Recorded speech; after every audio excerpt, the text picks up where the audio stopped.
Maulap na naman ang langit, ang hangin ay maugong.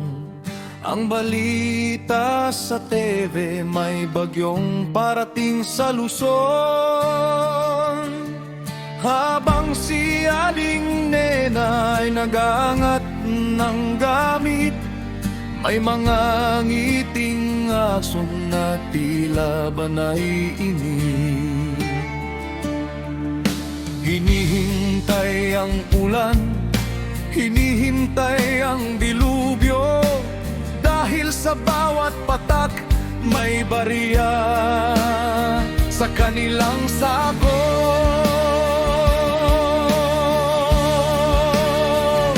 O heto na naman ang baha para sa pera,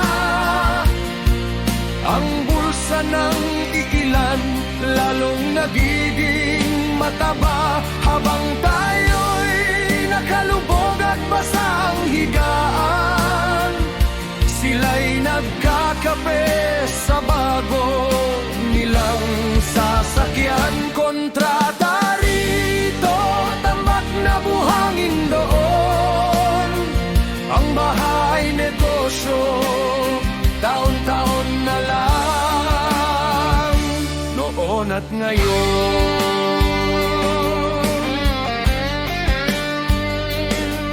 Tingnan mo si Kupitan, may proyekto na naman daw.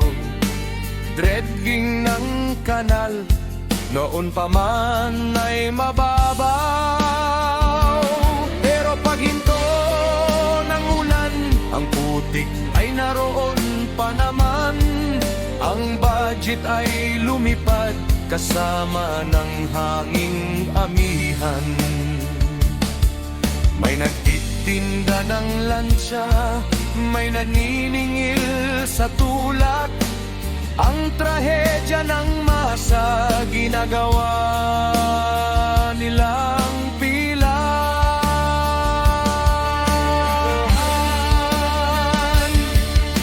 Nakakatawang isipin, nakakaiyak pagmasdan. Ang solusyon sa baha, tila ba walang katapusan. Kasi kung maayos ang lahat at wala nang aapaw, saan kukuha ng pundo ang mga buhayang matatagay? O heto na naman ang baha para sa pera,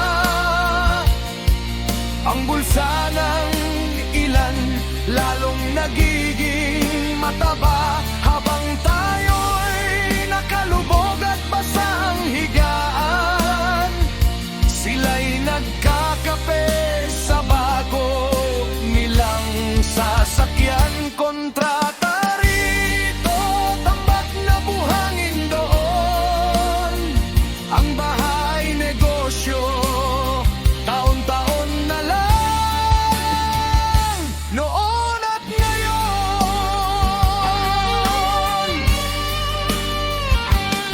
Kaya'y handang mga lata, itaya ang iyong timba, habang sila'y nagpaplano ng susunod na infra.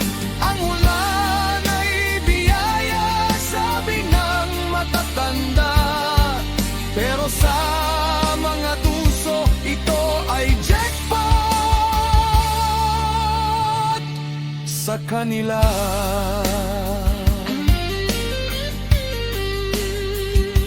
Baha uli, pondo uli,